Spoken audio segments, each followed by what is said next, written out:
Gotti était très charismatique et c'est lui qui faisait la loi. L'équipe de Gotti gagnait beaucoup d'argent avec le trafic de drogue. Ils vont braver l'interdit de Paul Castellano. Et là, ils risquent leur vie. Gotti est convaincu qu'il doit tuer le roi. Le chef mafieux Paul Castellano a été abattu à New York en début de soirée. Il faut avoir du cran pour ça. Dans le genre gangster, il se posait un peu là. Il est devenu le parrain des parrains. La ville de New York est à lui. Il a commencé à porter des costumes très chers. Les gens le surnomment le Don élégant. Et ça l'amuse énormément. Gotti est tellement puissant qu'on le surnomme le Don en téflon. Les accusations glissaient sur lui, il gagnait tous ses procès. Mais face aux gangsters, le FBI a toujours le dernier mot. Gotti croyait en sa propre légende. Il se sentait invincible. À cause de lui, la mafia faisait la une des journaux. C'était une star de ciné, pas un gangster. Dans la vraie vie, les gangsters n'ont pas d'honneur. Ce sont des sales types qui font des sales choses. Ils ne pensent qu'à eux.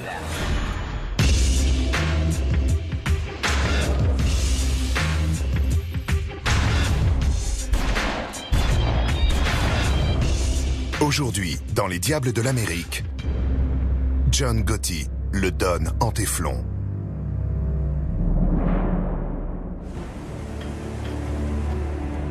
« 19 novembre 1985. Les deux chefs d'État les plus puissants de la planète se retrouvent à Genève, en Suisse, pour un sommet historique. I leave Geneva today, determined to pursue every opportunity to build a safer world of peace and freedom. Lors de ce premier face-à-face, l'Américain Ronald Reagan et le Soviétique Mikhail Gorbatchev jettent les bases d'un nouvel ordre mondial. La même année, l'ancien monde du crime organisé est secoué par un véritable séisme. Over the past several months, there has been one big organized crime case after another. This is a war that can be won if we do not rest on our accomplishments, but rather redouble our efforts. Dans les années 80, Rudy Giuliani est procureur fédéral du district sud de New York. Et il mène une traque effrénée contre les parrains du crime organisé. Nous avons enquêté sur ce que l'on appelle la commission. Notre objectif était de prouver que cette commission n'était rien d'autre que la superstructure de l'organisation criminelle Cosa Nostra, la mafia américaine. La commission est le club le plus fermé et le plus dangereux du monde. Son accès est réservé aux chefs des 5 familles du crime organisé américain. Avec cette enquête, nous les avons tous fait condamner. Ça a cassé les reins de la commission en tant qu'organisation. Mais un nouveau leader ne tarde pas à émerger. Tous ceux qui vivaient dans les années 80 avaient entendu parler de John Gotti. Il a été la figure la plus flamboyante du crime organisé de cette époque. Et il va devenir le nouveau visage de la mafia. John Gotti a pris le pouvoir par la force. Et il s'est maintenu au pouvoir par la force. Décembre 1985. Paul Castellano, le parrain de la famille Gambino, se rend à un dîner à Manhattan. Inculpé par Rudy Giuliani pour racket, il a été remis en liberté après avoir versé une caution de 3 millions de dollars. Le clan Gambino, du temps de Paul Castellano, était la plus grande famille du crime organisé de toute l'Amérique du Nord. De très gros bonnets. Paul Castellano dirigeait la famille Gambino. C'était un homme d'affaires mafieux. Il gagnait de l'argent en racketant les industries. Il contrôlait les attributions de marché en échange de pots de vin. Il s'est fait des millions et des millions de dollars.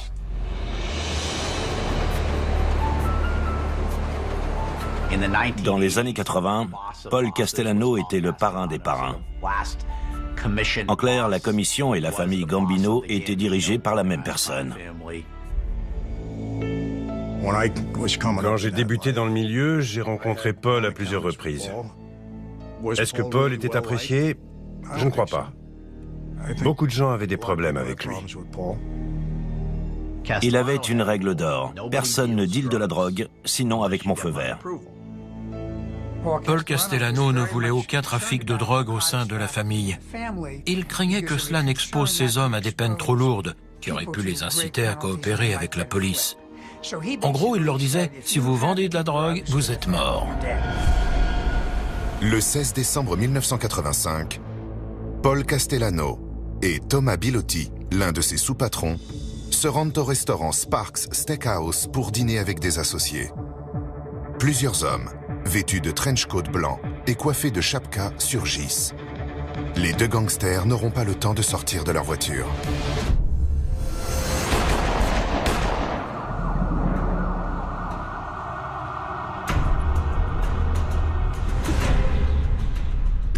Les autorités sont convaincues que Paul Castellano et Thomas Bilotti ont été tués par d'autres mafieux.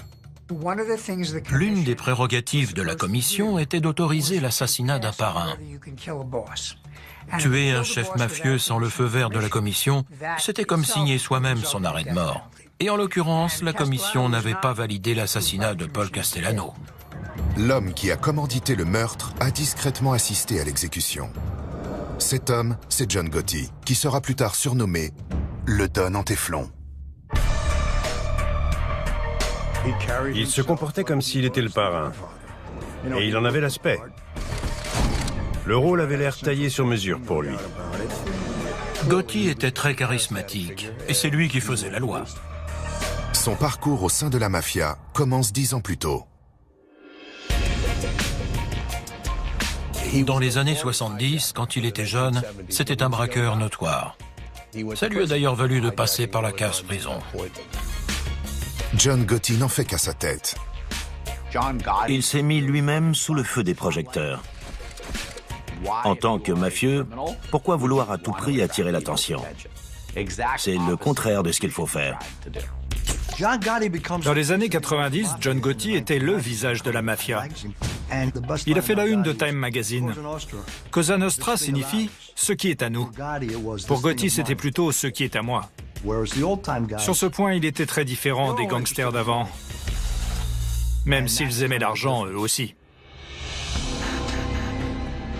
John Gotti transgresse toutes les règles non écrites. Son ascension a été extrêmement violente. Il a pris le pouvoir en faisant tuer Paul Castellano. Tuer un parrain sans l'autorisation des autres familles, d'un certain point de vue, on peut dire que c'était très courageux.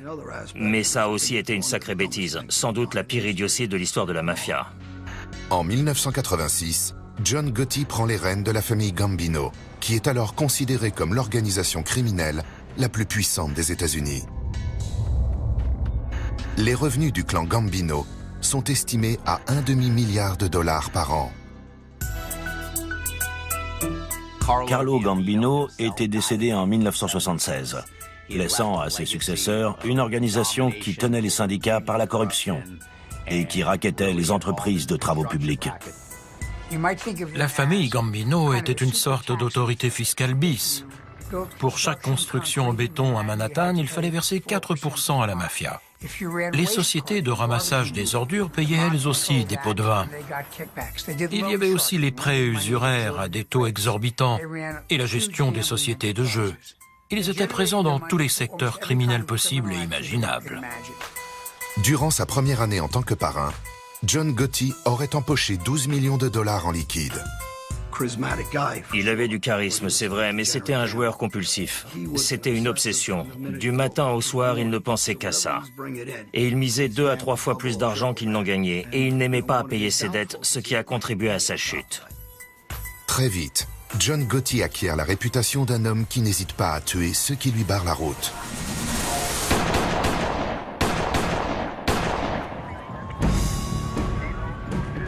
Paul Castellano a été assassiné en décembre 1985. Dans la foulée, John Gotti a réuni les capitaines de la famille Gambino pour se faire élire parrain. Théoriquement, les capitaines auraient pu voter contre lui. Mais il savait très bien que s'il votait contre, il finirait 6 pieds sous terre. Gotti a toujours eu l'ambition de devenir parrain. Durant son règne, 2 de ses amis les plus proches se risqueront à témoigner contre lui. Willie Boyd Johnson et Billy Batista. Willie Boyd Johnson a été abattu d'une balle et Billy Batista a mystérieusement disparu. Le problème de Gotti quand il est devenu parrain, c'est que ça lui est monté à la tête. Il disait « Je suis un gangster et je le resterai jusqu'à ma mort ». Mais il se trompe.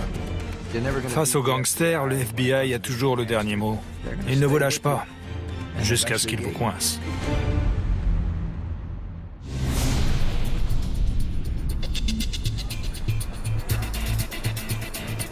Mulberry Street est l'une des artères principales de Little Italy, au cœur de Manhattan.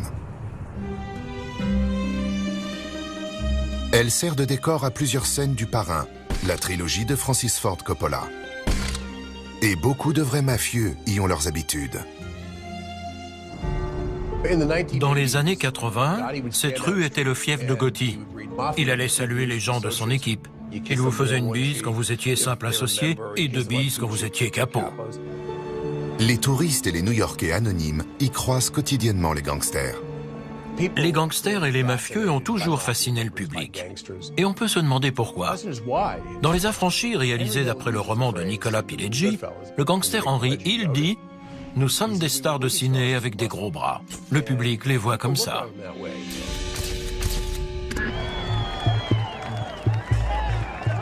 He's gonna give you some money, Pete. All right, Pete, get some money.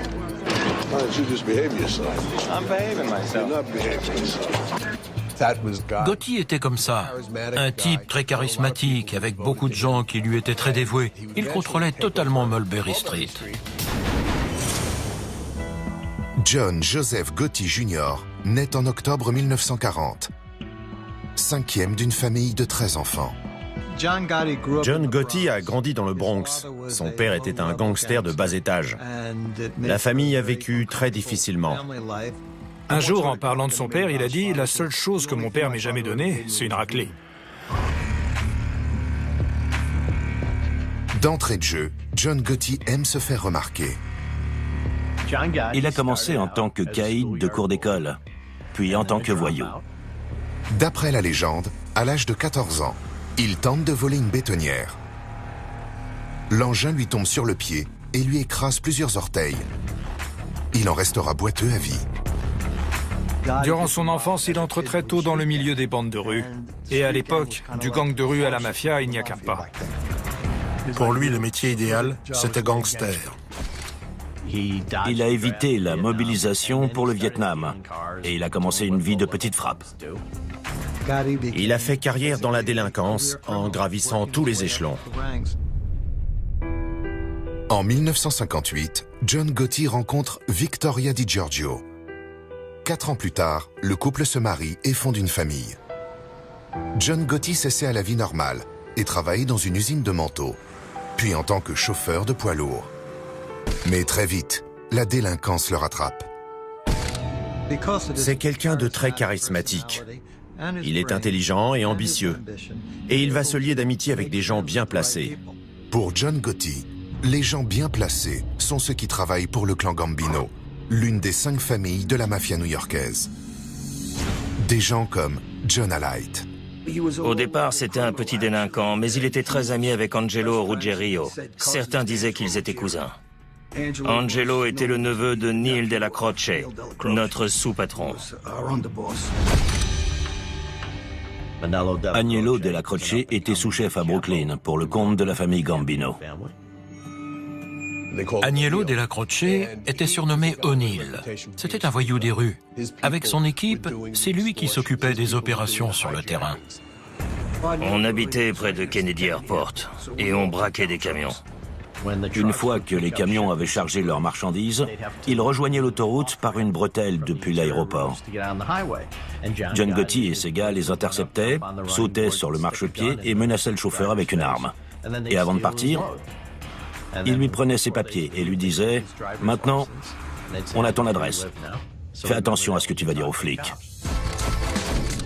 En 1968, il se fait arrêter 3 fois en possession de marchandises volées.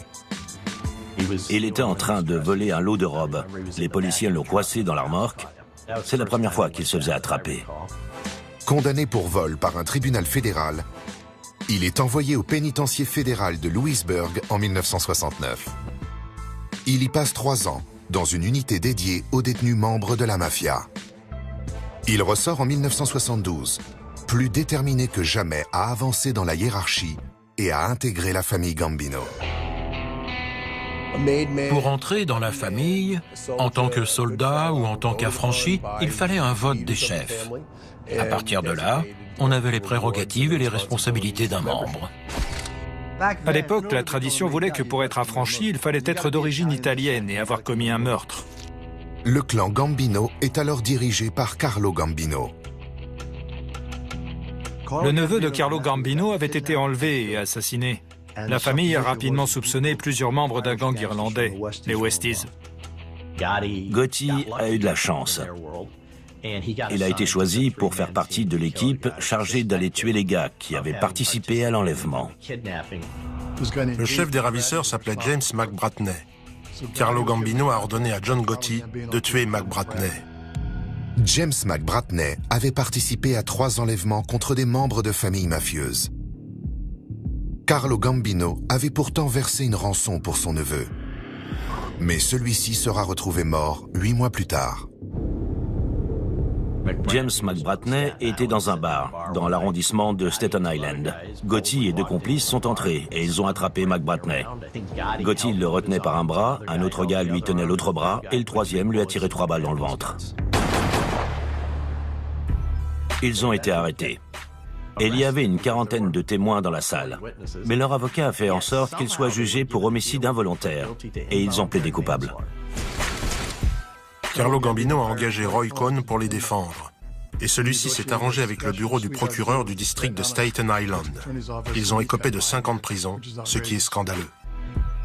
Quand John Gotti sort de prison, le vieux chef de clan Carlo Gambino est mort. Mais Paul Castellano, le nouveau parrain, respecte les traditions familiales. À sa sortie de prison en 1978, il fut intronisé dans la famille Gambino.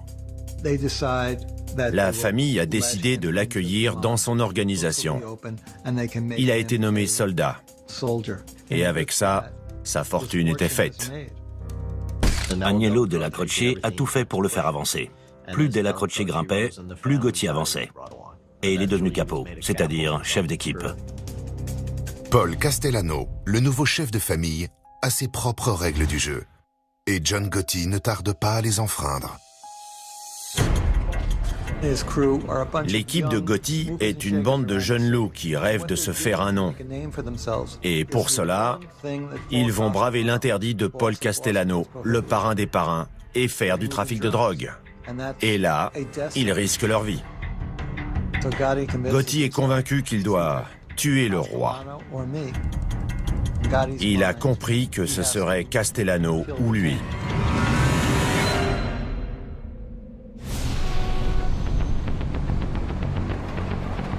Alors que John Gotti est au sommet de sa carrière de chef mafieux, le grand écran va magnifier une fois de plus la légende des gangsters auprès du public. Les Affranchis de Martin Scorsese sort en salle aux États-Unis en septembre 1990. Le film, qui raconte l'ascension et la chute d'une équipe de gangsters new-yorkais, sera nominé pour 6 Oscars. Dans la vraie vie, les gangsters n'ont pas d'honneur. Ils se trahissent mutuellement. Ils se marchent dessus. Ils sont capables de s'entretuer.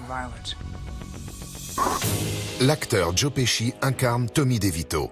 Son personnage, qui lui vaudra l'Oscar du meilleur second rôle, s'inspire d'un gangster qui a réellement existé, un certain Tommy DeSimone, assassiné par la mafia pendant la cérémonie lors de laquelle il devait être intronisé. Henry Hill, dont le film raconte le parcours, déclarera publiquement que John Gotti a fait partie de l'équipe chargée d'exécuter Tommy DeSimone. Gotti a gagné ses galons. Il a éliminé plusieurs personnes et petit à petit, ça lui a permis d'évoluer dans la hiérarchie de la mafia. Dans les années 80, John Gotti poursuit son ascension. Son rêve est de devenir parrain. Le mentor de John Gotti est un gars qui s'appelle Agnello Della Croce. C'était le sous-patron de la famille Gambino. Pour Della Croce, la manière forte, donc l'usage de la violence, devait être le sceau d'une famille du crime organisé. Et John Gotti faisait partie de son groupe. À cette époque, John Gotti raconte à sa femme qu'il est représentant en matériel de plomberie. En réalité, il ne travaille pas. La société de plomberie lui verse pourtant un salaire. Pendant ce temps, il fait son business. Il gagne de l'argent, il en dépense et il s'amuse beaucoup. Mais en mars 1980, il est frappé par un douloureux coup du sort. John Gotti avait 3 fils. Et son préféré était le cadet, qui s'appelait Frank. C'était la prunelle de ses yeux. Il le couvrait de cadeaux. Il lui a notamment offert une moto. À l'âge de 12 ans, Frank circule à moto dans Staten Island. Il est renversé accidentellement par une voiture et meurt. Gotti est dévasté. Le jour de l'enterrement, il était devant le cercueil ouvert avec ses hommes. Et il hurlait comme un fou furieux. Recoiffez-le. Non, pas comme ça, mieux que ça. Et entre 2 crises de rage, il éclatait en sanglots. L'enquête établit que la mort de Frank Gotti est accidentelle. Il a été renversé par un voisin, John Favara. John Favara habite quelques maisons plus loin. Il sait qui est John Gotti. Plusieurs de ses amis lui conseillent de quitter la ville. Mais lui pense que les Gotti comprendront. Il se rend chez eux et frappe à la porte pour présenter ses excuses à l'épouse de Gotti. Elle le frappe avec une batte de baseball. 4 mois après la mort de Frank Gotti, John Favara est enlevé en plein jour et jeté à l'arrière d'une camionnette. Ce jour-là, comme par hasard, John Gotti est en Floride pour des vacances avec sa famille. John Favara n'a jamais été retrouvé. Selon des informateurs du FBI, il a été tué à la tronçonneuse. Ils l'ont découpé en morceaux alors qu'il respirait encore, en représailles pour le fait d'avoir tué le fils de John Gotti, même accidentellement. En 1981, le gouvernement fédéral et Paul Castellano, le parrain de la famille Gambino, surveillent John Gotti de près. La plupart des accros au jeu, soit ils jouent aux cartes, soit ils jouent aux courses. Gotti était obsédé par le jeu, il ne pensait qu'à ça. Quand un gars est accro à ce point-là, il joue sur tout et n'importe quoi. Et souvent, il joue au-delà de leurs moyens. John Gotti était capable de gagner $1 million en une semaine et d'en perdre 1,5 million au jeu durant le week-end. Cette année-là, le FBI installe des équipements de surveillance dans un club où John Gotti aime venir jouer. John Gotti était alors capitaine. Gene, son frère, travaillait avec lui, comme John Caniglia, un tueur à gages de la famille Gambino. Il y avait aussi Angelo Ruggiero, un fidèle de la famille Gambino. C'était l'une des équipes les plus actives de New York. Mais notre cible, c'était John Gotti. Gotti et ses hommes se livrent à des activités qui déplaisent énormément à Paul Castellano, le parrain des parrains. Notre surveillance nous a permis d'établir que cette équipe écoulait 50 kilos d'héroïne tous les 6 mois, ce qui est énorme. Sur la base de conversations enregistrées, les enquêteurs inculpent Angelo Ruggiero, Gene Gotti et quelques autres pour trafic d'héroïne. John Gotti et son mentor, Agnello Della Croce, sont inculpés pour racket. Quand Castellano a appris que Ruggiero avait été inculpé suite à des écoutes téléphoniques, il a interrogé Gotti, et Gotti a dit qu'il ne savait rien. Castellano a demandé les enregistrements qui avaient été transmis aux avocats des accusés. Paul Castellano a insisté. Il voulait ces enregistrements. John Gotti demande alors à son mentor d'intervenir. Agnello Della Croce a accepté de faire tampon entre Gotti et Castellano. Il a réussi à le faire patienter plusieurs mois. Mais Della Croce souffrait d'un cancer. Quand Della Croce meurt, Gotti se retrouve dos au mur. Il sait qu'il doit supprimer Castellano, sinon c'est lui qui mourra. Mais pour éliminer un parrain en exercice, il faut impérativement l'accord de la commission, c'est-à-dire des parrains des autres familles. Paul Castellano, que les autorités présentent comme l'un des chefs mafieux les plus puissants des États-Unis, a été abattu devant un restaurant à New York. D'après ce que je sais, Gotti n'a jamais demandé l'autorisation à la commission de supprimer Castellano. Il faut avoir du cran pour ça. Dans le genre gangster, il se posait un peu là. Paul Castellano est assassiné peu avant les fêtes de Noël de l'année 1985. Un mois plus tard, John Gotti est le nouveau parrain de la famille Gambino. Ses soldats viennent lui rendre hommage. Ils lui font la bise et lui remettent des enveloppes. Il est devenu le parrain des parrains. La ville de New York est à lui.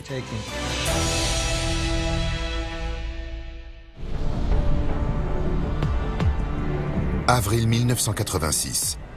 À Brooklyn, une voiture explose sur le parking d'un établissement géré par la mafia. Un gangster trouve la mort. Un autre a les orteils arrachés. Mais l'homme visé par l'attentat s'en sort indemne. La mafia a tenté de tuer John Gotti pour avoir enfreint la règle selon laquelle on ne supprime pas un parrain sans l'accord de la commission. L'attentat se produit à peine 4 mois après l'assassinat de Paul Castellano, alors chef de la famille Gambino. Les gens ont très vite pensé que Gotti était à l'origine de la mort de Castellano, parce qu'il avait un mobile évident pour le faire tuer. Les hommes de Gotti, parmi lesquels son frère Gene, avaient été inculpés pour trafic d'héroïne. Une pratique formellement interdite par Paul Castellano, sous peine de mort. Pour ne pas mourir, Gotti devait tuer Castellano. L'attentat à la voiture piégée 4 mois plus tard est un acte de représailles. Ce jour-là, John Gotti devait se rendre à Brooklyn avec son sous-patron, Frank DeCicco. Mais il a renoncé à venir à la dernière minute. Le gars chargé de l'attentat ne connaissait pas bien Gotti, mais il savait à quoi il ressemblait. Mais un autre type qui ressemblait à Gotti est monté dans la voiture avec Frank DeCicco. Une erreur surprenante, car à cette époque, il est difficile de confondre John Gotti avec qui que ce soit.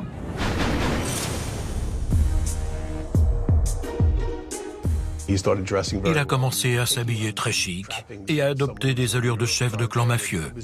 C'était ridicule, mais ça a créé ce mythe autour de sa personne. Avant même de devenir parrain, John Gotti transforme peu à peu son image pour se donner l'apparence d'un homme respectable.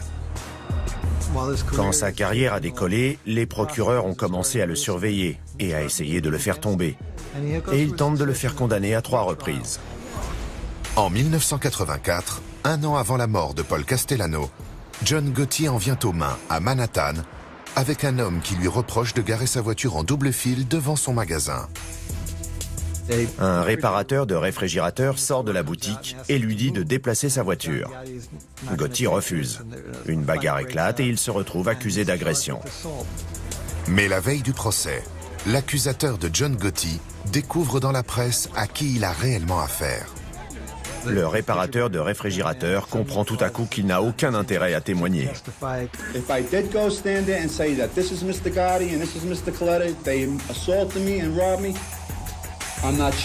Cette perte de mémoire soudaine a beaucoup amusé la presse.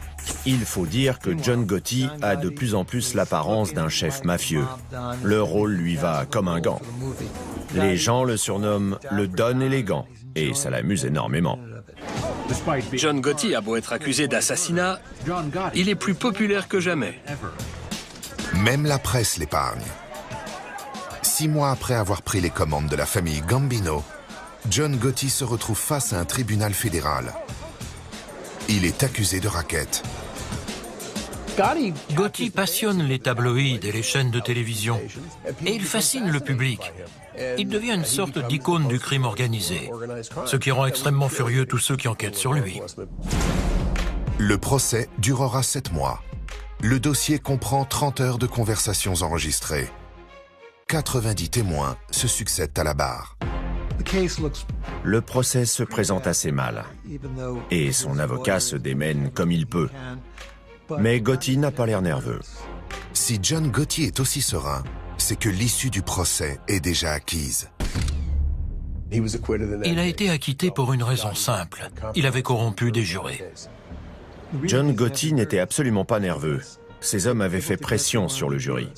On avait repéré les places de parking attribuées aux membres du jury pour le procès, et on les a suivis. Après, on a fait ce que la mafia fait le mieux. On les a payés et on les a menacés. On les a retournés en notre faveur. Comme ça, on était sûr qu'ils ne seraient pas condamnés. Ils ont payé 60 000 $. Et avec ça, ils étaient au moins sûrs qu'ils auraient un jury sans majorité. En 1987, le Don élégant devient le Don en téflon.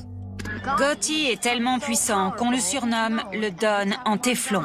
Les accusations glissaient sur lui. Il gagnait tous ses procès. Mais à la fin des années 80, John Gotti commence à agacer beaucoup de gens dans ses propres rangs. Je travaillais pour Gotti. Mais d'une part, il rendait furieux les chefs des autres clans, et d'autre part, nous aussi, on était très frustrés. À cause de lui, la mafia faisait la une des journaux. C'était une star de ciné, pas un gangster. La mafia, c'est pas du tout ça. Si la mafia a survécu pendant des générations, c'est parce qu'elle opère dans l'ombre. Les vols, les meurtres, tout ça, ça se fait dans l'ombre. Gotti est un genre à part. Pour John Alite, le problème date de l'attentat à la voiture piégée, qui a tué Frank DeCicco, mais qui visait en réalité John Gotti. Le problème, c'est qu'après cet attentat, la famille Gambino n'a pas riposté. Ça a été sa première faiblesse et sa première erreur grave. Et ça nous ramène une fois de plus à l'ego de John. Il se fichait que Frank DeCicco soit tué. Il ne s'intéressait qu'à lui-même. Au milieu des années 80, on se fait attaquer et on ne riposte pas. John Gotti attire de plus en plus les médias, et ses associés deviennent des cibles à leur tour.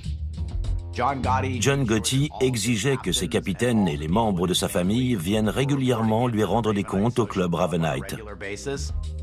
C'était un club comme plein d'autres à Manhattan, dans Little Italy. Il y avait une salle au fond avec tout un tas de gars qui attendaient devant la porte. John traitait beaucoup d'affaires là-bas.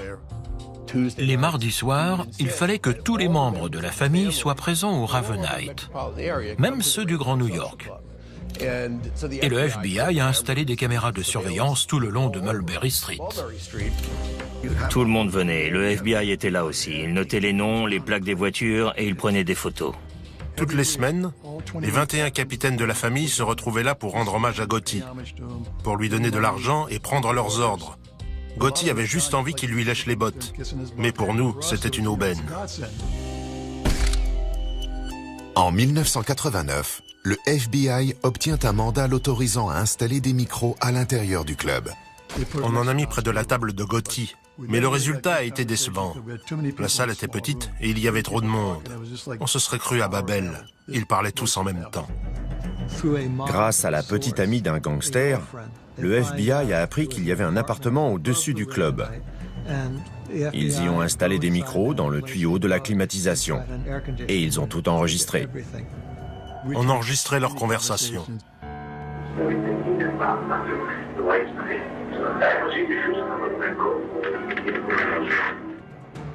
Dans ces conversations, on entend Gotti et Sammy the Bull s'incriminer eux-mêmes. Et en plus, ils incriminaient aussi d'autres membres du clan Gambino, ainsi que des membres des autres familles mafieuses.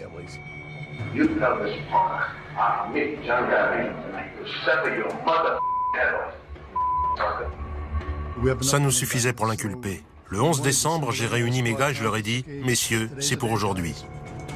Ce soir-là, les agents du FBI prennent position près du club 2 heures avant l'arrivée de John Gotti. Frank Locaccio est arrivé vers 17h. Il était toujours le premier. Puis on a vu Salvatore Gravano. Et peu avant 19h, Jackie D'Amico est arrivé avec Gotti. Gotti est descendu de voiture et j'ai dit à mes gars « Ok, on y va ». Ils sont entrés armés jusqu'aux dents avec leur mandat d'arrêt. On a pensé qu'il y aurait une fusillade. Mais John Gotti s'est interposé et il a dit à ses hommes « Ne vous battez pas, je m'en sortirai comme à chaque fois. Laissez-les faire leur travail et appelez mon avocat. Je serai libre ce soir. »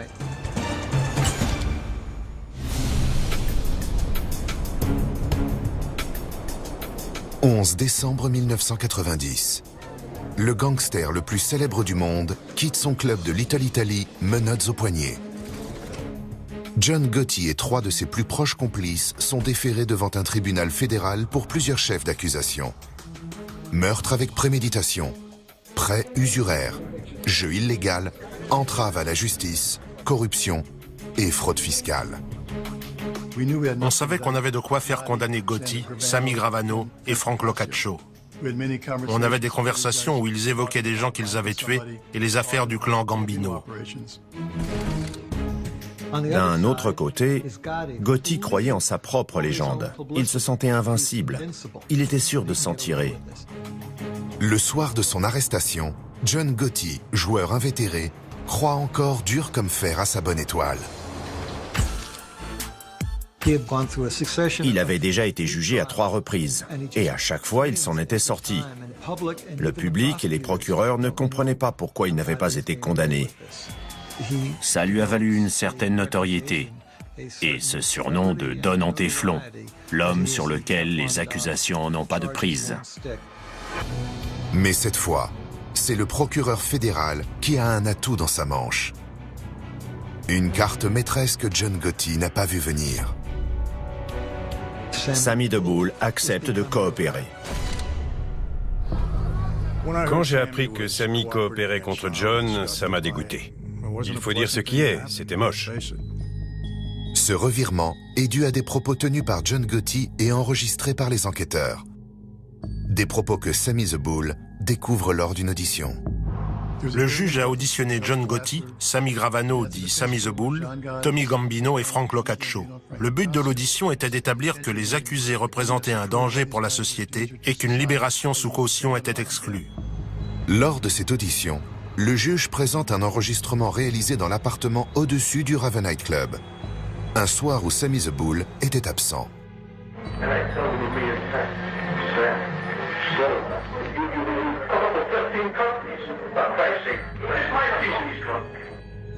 Gotti démolit Sammy durant tout l'enregistrement. Il gagne trop de fric, il ne partage rien. Gotti traite Sammy de rapace et surtout il décrit plusieurs meurtres commis ou commandités par Sammy. Gotti est devenu livide. Il avait envie de disparaître sous terre. Sammy était fou furieux. Il n'en revenait pas. Sammy sait très bien sur quel ton les gangsters parlent d'un homme quand ils ne tarderont plus à le faire liquider. Et sur cet enregistrement, il entend John Gotti parler de lui exactement sur ce ton-là. Parler des crimes de quelqu'un, c'est une façon de le condamner à mort. Sammy comprend que même s'il n'est pas condamné, Gotti va le tuer. Ou alors c'est lui qui devra tuer Gotti. Une théorie confortée par l'attitude de Gotti et de ses avocats. Durant l'année qui a précédé le procès, Sammy a senti que John essayait de le doubler.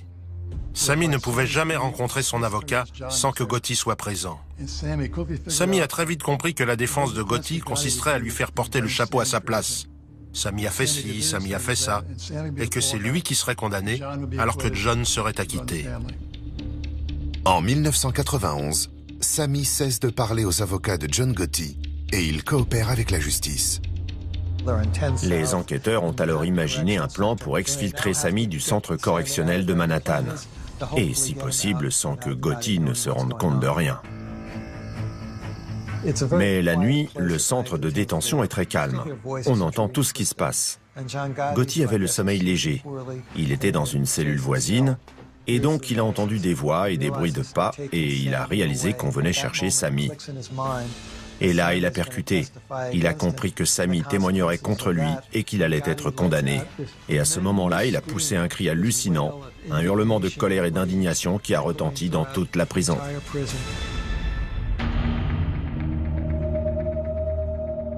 Il a été trop arrogant. Sammy n'avait pas le choix. John voulait le livrer pieds et poings liés au FBI et le charger un maximum pour qu'il prenne perpète ou qu'il soit condamné à mort. Lors des auditions, il a tout mis sur le dos de Sammy et Sammy ne pouvait même pas le tuer puisqu'il était menotté. Au lieu de ça, il va l'ensevelir sous une avalanche de témoignages. Sam Gravano est arrivé au tribunal tôt ce matin. Il était à bord d'une de ses voitures de ce convoi. Sa déposition était très attendue. Voici Peter, le frère de John Gotti. Devant le tribunal, il y avait quelques manifestants avec des panneaux qui disaient que Sammy était une balance et qu'il l'avait dessiné sous les traits d'un rat. Quand Gravano est arrivé, on aurait dit un boxeur qui monte sur le ring pour le combat de sa vie. 9 jours durant, Sammy détaille les secrets de la famille Gambino et les activités du crime organisé. Quand il est entré, il a regardé John Gotti et ses avocats. Gotti l'a fixé droit dans les yeux Mais Sammy n'est pas du genre à se laisser intimider. À aucun moment, Sammy n'a hésité. Il avait pris sa décision et il ne s'est pas dégonflé. La défense soulevait des tonnes d'objections. Gotti marmonnait des menaces et des imprécations.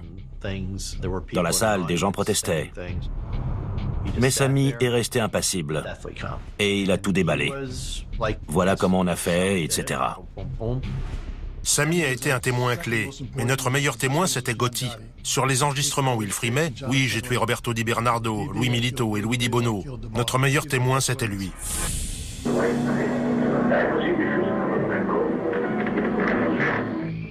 J'avais passé 2h30 dans un studio à écouter attentivement les séquences les plus intéressantes de ces enregistrements.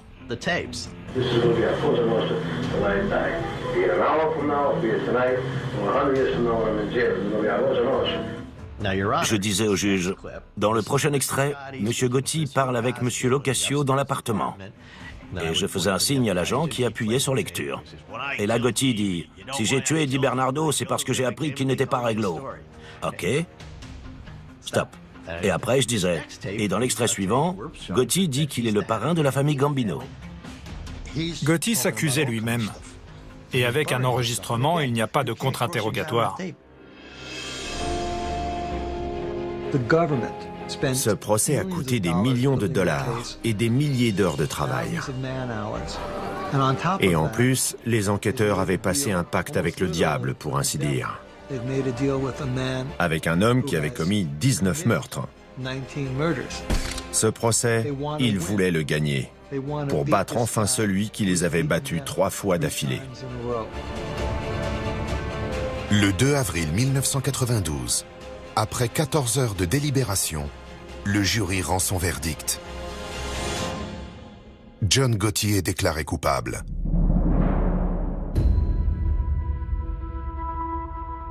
Quand Gotti entend le verdict, il sait que c'est terminé. Il va aller en prison et il n'en ressortira pas.